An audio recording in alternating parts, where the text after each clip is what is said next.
Witam Was, moi drodzy. Dzisiejszy filmik będzie troszeczkę krótki, dlatego że zmagam się z przeogromnym bólem zęba. Wczoraj mnie tak bolało, że aż 3 tabletki musiałem wziąć. Pewnie widzicie, że któraś część szczęki jest opuchnięta. No powiem Wam szczerze, że masakra z tym zębem jest totalna. Słabo śpię, za dużo też nie mogę jeść. 3 razy dziennie muszę płukać tym Listerinem, żeby chociaż trochę jakąś ulgę mieć z tym zębem. No powiem Wam, że już chyba ostatnie stadium. 8 marca tego roku minie rok od diagnozy, bo w Choroszczy jak byłem, to 8 marca byłem na badaniach u dentysty i poprosiłem o taką kontrolę, żeby zobaczyła, co mi dolega, bo ja czuję ogromny ból, a to już chyba od października 2022 roku. Po 3 miesiącach aresztu już czułem ogromne boleści w którymś zębie i nie wiedziałem w którym. W 2023 roku byłem w Choroszczy i robiłem te badania i wyszło, że 2 zęby są do leczenia albo do wyrwania, 4 i 5. Albo 5 i 6, no nie wiem dokładnie, ale 5 na pewno. Dzwoniłem do chirurgów, wszędzie są pozajmowane terminy. Cały grudzień nawet jest zajęty. Do końca roku wszystko jest pozajmowane. No i znalazłem jednego chirurga i okazuje się, że dopiero 5 kwietnia jest termin. 500 zł trzeba zapłacić za zęba, do tego 150 za rentgena i 50 znieczulenia. 700 zł trzeba mieć, żeby wyrwać głupiego zęba. A mówię Wam, tragedia. Co tu się w tym kraju dzieje, to nie wiem. Muszę z tym skończyć, bo to jest nie do wytrzymania. Muszę w końcu się zdecydować i go wyrwać. Najgorsze jest to, że będę miał ubytki w jamie ustnej i niekompletne uzębienia. A dla mnie jako youtubera, czy nawet osoby ogłaszającej się w internecie, no to będzie cios. Trochę wizerunek, bardzo ten wizerunek ucierpi. Będę starał się pokazywać swoją postać z daleka, żeby to nie było widać. Dzisiejszy filmik chciałem poświęcić temu, że dostaję dużo dobrych wiadomości odnośnie mojego ostatniego filmu. Tak jakby można ująć to wyznania. Było wyznanie, ale takie spostrzeżenia dotyczące tego nękania też. No i odniosłem się też do Nike bezpośrednio. Nike oczywiście olała tę sytuację. Wysłałem mi wiadomości na Instagramie, na TikToku i na Twitterze, teraz w dzisiejszym Xie. Nie miałem tam kont, specjalnie dla niej założyłem te konta, żeby móc jej wysłać te wiadomości. Ona odczytała te wiadomości, widziała ten filmik, bynajmniej link do filmiku widziała, a czy filmik widziała, to nie wiem.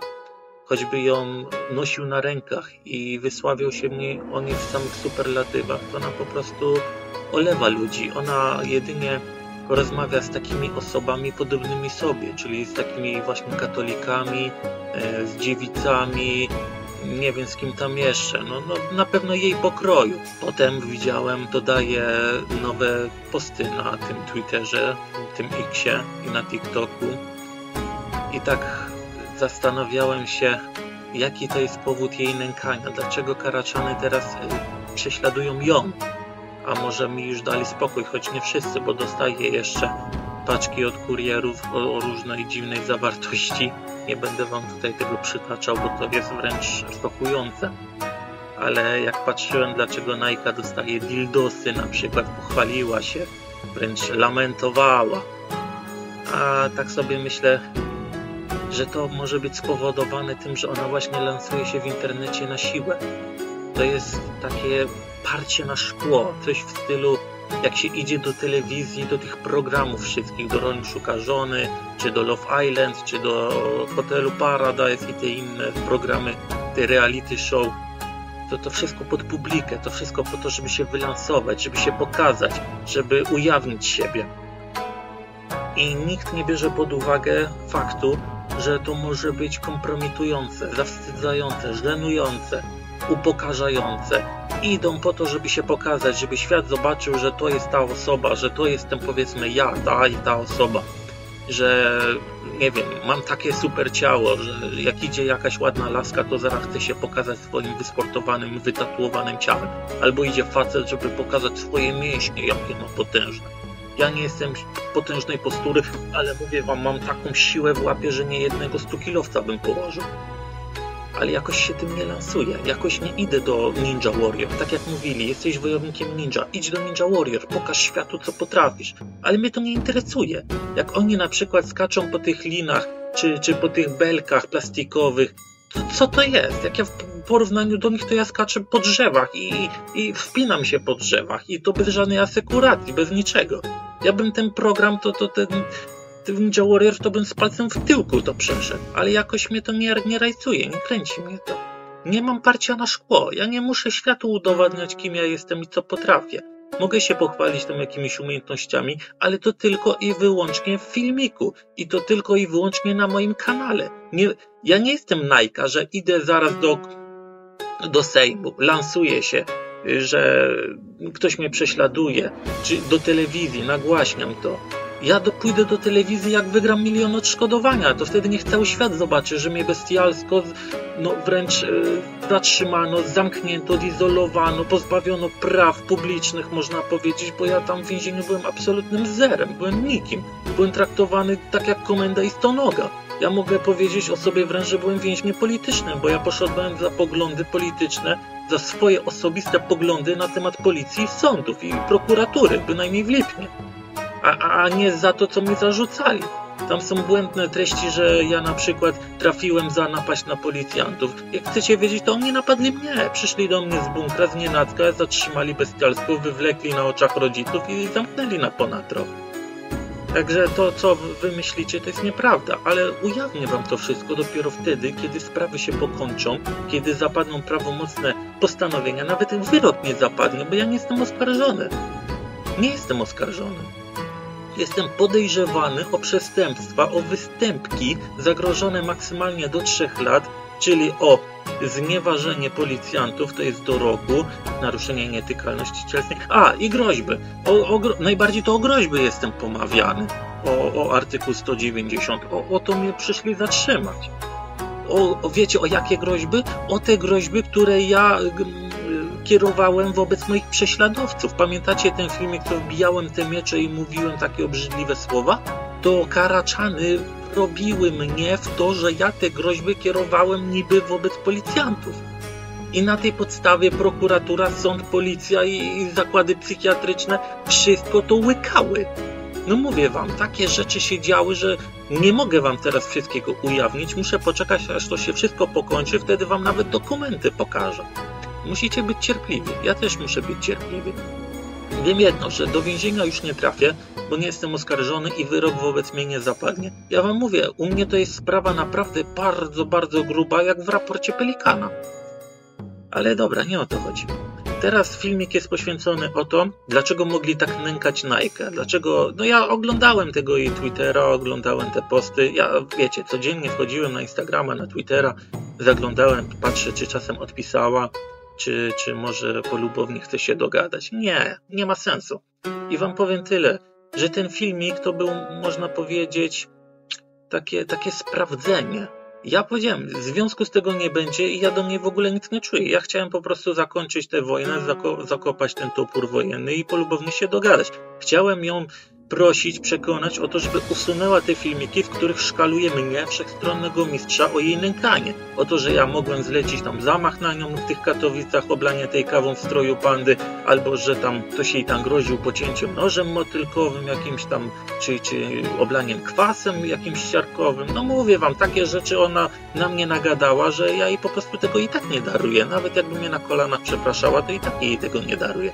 Ona może brać sobie 100 prawników, 100 adwokatów, 100 polityków, ale jeżeli ja mam dowody, że ona mnie bezpodstawnie pomawia, tylko na podstawie, powiedzmy, fałszywych, jakichś preparowanych rzeczy, czy to jakieś screeny, czy jakieś nagrania, czy przeróbki, no to musi się liczyć z tym, że jest artykuł 212, zniesławienie, za to grozi grzywna, kara ograniczenia wolności albo nawet więzienie do roku i ona musi się z tym liczyć. Ja mam prawo żądać od niej zadośćuczynienia za to, że mi zrujnowała wizerunek w internecie. Ona ciągle uważa, że to ja wszystko robię, że ja jestem adminem Karaczana, że ja stoję za jej zamachami na nią, że te paczki ja jej wysyłam. No kurde, no i ile jeszcze tego? Jak nie skończy z tymi pomówieniami, to przysięgam, że trzeba prawnie do tego podejść. Będę sam nawet walczył prawnie, wezmę adwokata, zapłacę ile trzeba i skończę tę gehennę i jej noseczka jej przytrę i w końcu się skończy lansować. Tak samo z tymi dildosami. Jeżeli ona ciągle gada o seksie, o chłopakach, o tym, że dopiero po ślubie, albo że loda nie zrobi, albo jeszcze coś innego, no to niech się nie dziwi, że ludzie po prostu tak reagują, że to jest tak fałszywa hipokrytka, że jest nieprawdomówna, że ona sama nie wierzy w to, co mówi, że na pewno już dziewicą nie jest, tylko została już tam jakoś, wiecie, zainicjowana, że tak delikatnie to ujmę. No po prostu ludzie nie wierzą w to, co ona gada. No umówmy się, w XXI wieku dziewczyna 25 lat, dziewica, to jest praktycznie absurd, to jest niespotykane. Ale są chłopaki, którzy mają po 40 lat, po 30 i są prawiczkami. Prawda? Ale różne są przypadki. Podejrzewam, że jej siostra jest bardziej ogarnięta niż ona i jest bardziej dostosowana do obecnych czasów najnowszych, a ona, Najka, jeszcze po prostu żyje czasem średniowiecznym. I ludzie po prostu nie mogą się z tym pogodzić. Jak ona się fałszywie lansuje? Ona chodzi do telewizji, ona chodzi do gazet, ona jest opisywana na SK.pl, a o wszechstronnym mistrzu nikt nic nie wie. I to ludzi boli. Mówią, chłopie, ty siedziałeś ponad rok w więzieniu za coś, czego nie zrobiłeś. Ciebie nękali, ciebie bili, ciebie prześladowali, tobie paczki wysyłali, kurierów i odchody ci przynieśli, a i ty nigdzie nie poszedłeś. Nie poszedłeś do telewizji, nie poszedłeś do adwokatów, nie nagłaśniałeś tego aż tak jak Najka. Najka dostała dildosy, 1 sztukę i już wielkie larum podniosła. No to się dziwić, że jest szansa prawdopodobna, że po prostu ludzie się wkurzą, nie mówię tu o wszystkich, ale powiedzmy o jej prześladowcach, hejterach i może być tak, że tych paczek będzie więcej. Pamiętajcie, ja dostawałem laptopa za 15 000, fotel gamingowy za 4 000 i 135 kurierów z pyszne.pl miałem. Najka to mówiłem, ja jej dawno mówiłem ze 2 lata temu. To jest wierzchołek, czubek góry lodowej, czubek góry prześladowania, jaką ją czeka. Ona jeszcze nie wie, czym jest prześladowanie, nie wie, czym jest stalking. Nikt od niej PESEL-u nie wyciągnął, nikt do niej do domu nie przychodził, nikt nie brał kredytów, pożyczek na jej konto. Ona PESEL-u na pewno nie zastrzegała. Ona nie przeżyła tego, co ja, więc niech nie mówi, że ona wie, czym jest nękanie i prześladowanie, bo nic nie wie. A jeżeli nie przestanie szkalować mojego dobrego imienia, które i tak zostało już zbrukane przez wszystkich, to przysięgam tu i teraz, przy wszystkich, przed całym internetem na swój honor, że będę walczył o oczyszczenie swojego imienia z każdym, kto go zbezcześci. I powiem wam jeszcze jedno. Wy myślicie, że ja coś do Najki czuję, że ona mi się podoba, że ja jeszcze bym coś chciał z nią dalej kręcić, poznawać ją. Nie, tamten filmik to można powiedzieć był filmik mediacyjny. Ja będę miał dowód na sądu, że ja wystawiłem do niej rękę i że chciałem się pogodzić, polubownie doprowadzić do zakończenia tego sporu, obrażania mnie, interesowania się jej życiem, no i przede wszystkim, żeby usunęła te filmiki, w których mnie szkaluje. I o to mi chodziło.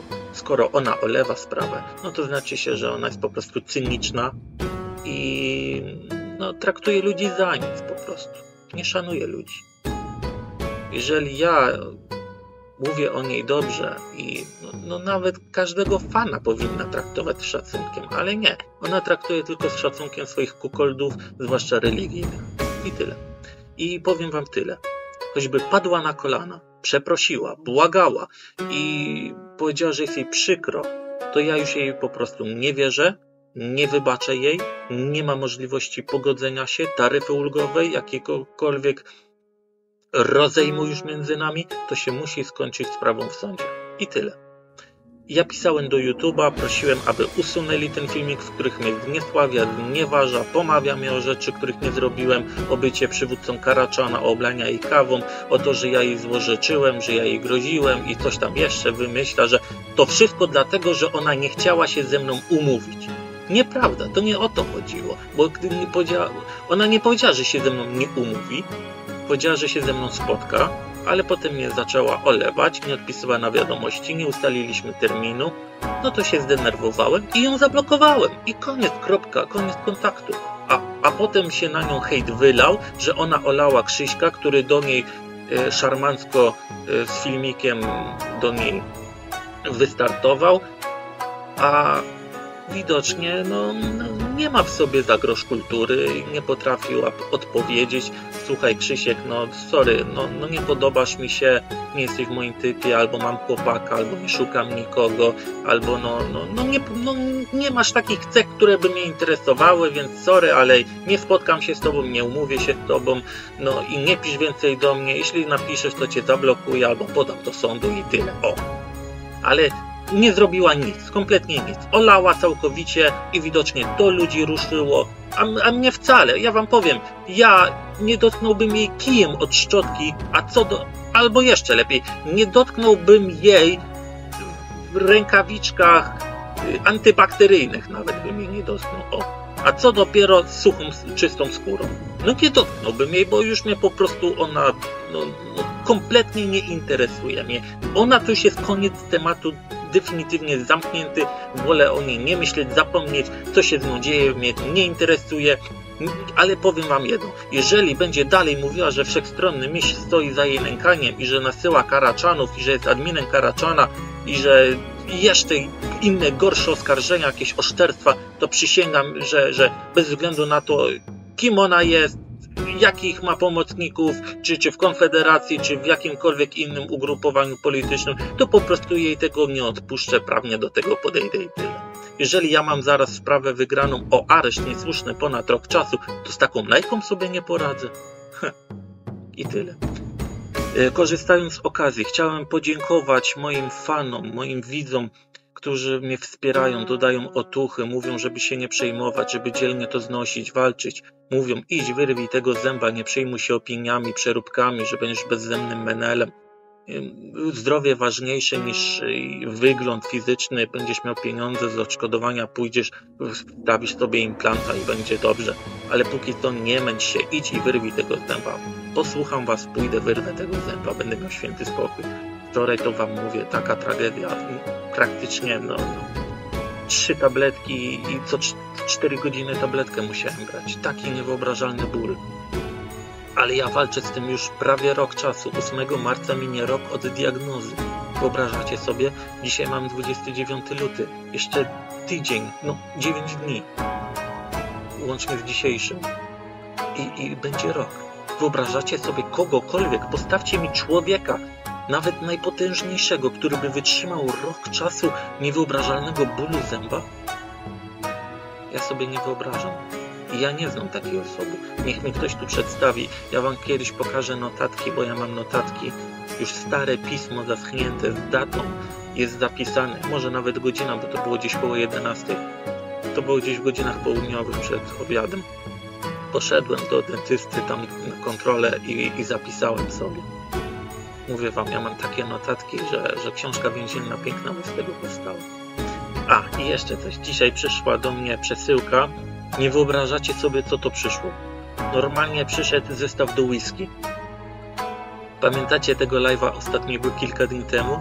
Jak z tatą symbolicznie na znak zwycięstwa oddania grzywny z sądu rejonowego, w Inowrocławiu, jak było, że wypiliśmy sobie symbolicznie kieliszeczek whisky, ale piliśmy w kieliszkach po wódce. Takie małe pierdziołki. I któryś tam napisał jeden na czacie, że jak ty pijesz, to są kieliszki po wódce, to powinieneś mieć szklanki do whisky, do tego jeszcze lodem powinieneś lód włożyć i zalać whisky i żeby się ładnie tam schłodziło. No ja wam powiem, nie mam takich rzeczy. No i któryś fan widocznie był tak dotknięty tą sytuacją, że postanowił sprezentować mi zestaw do whisky.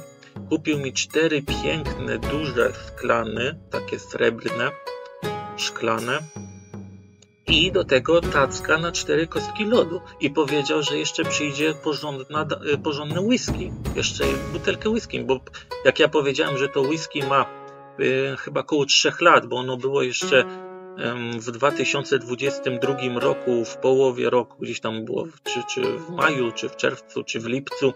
No i ktoś nie mógł uwierzyć, że tak długo to whisky stoi, nie było pite i dopiero teraz zaczynamy się za to brać powolutku. No i jego to widocznie zabolało, że no co ty będziesz pił whisky, które ma kilka lat, to sprezentuje ci nowe, porządne. No i wysłał mi screena, że jest paczka opłacona i tylko czekać. Powiem wam szczerze, no w życiu bym się nie spodziewał, że zostanę tak doceniony przez ludzi. I zobaczcie, ja już widocznie swoje wycierpiałem i cierpię jeszcze więcej, ale jakoś dzielnie to znoszę i się nie lansuję.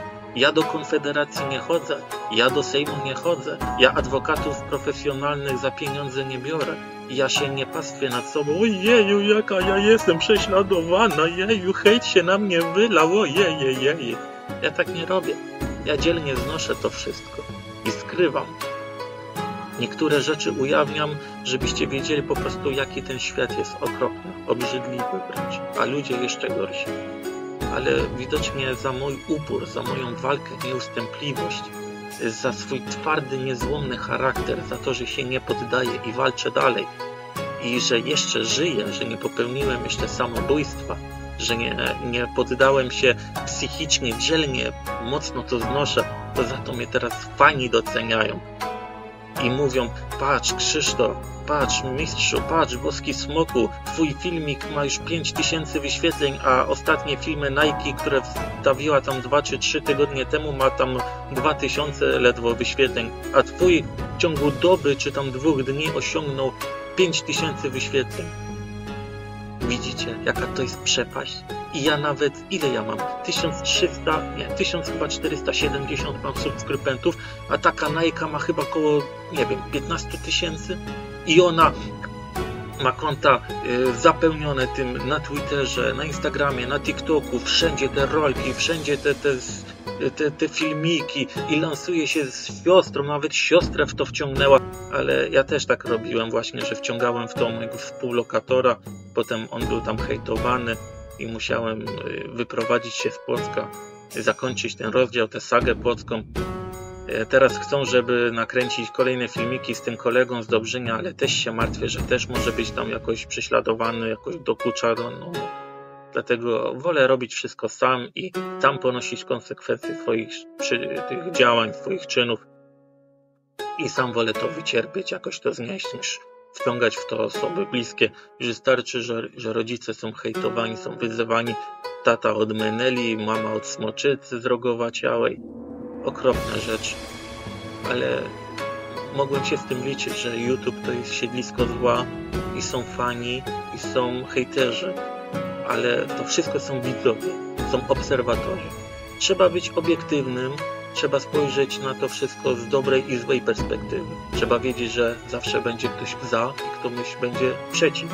A taka Nike uważa, że całe życie wszyscy będą jej tylko współczuć, gratulować, wychwalać, wysławiać, jaka ona piękna, jaka mądra, jaka taka i taka. Nie. Jest tak, że są wrogowie i są sprzymierzeńcy, są hejterzy i są miłośnicy, fani. No i chciałem jeszcze wam dodać, że dzisiaj zrobię trening i na końcu tego filmiku pokażę wam tego planka 2 minuty, którego tak wszyscy zabiegali, także bądźcie cierpliwi.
2 minuty.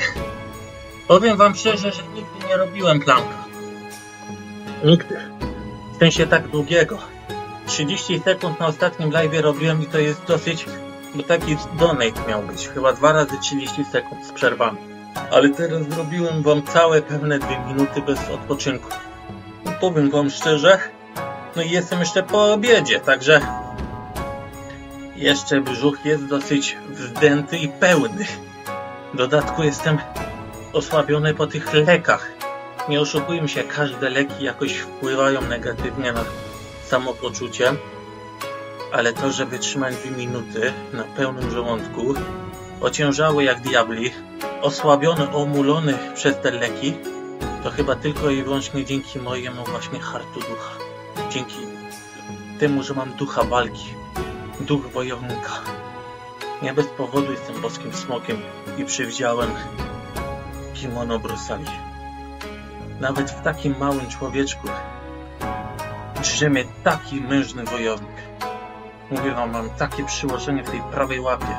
Brzuch mam ze stali normalnie. No, mówię wam szczerze, że dla mnie to jest szok, do jakiego stanu doprowadziłem swój organizm.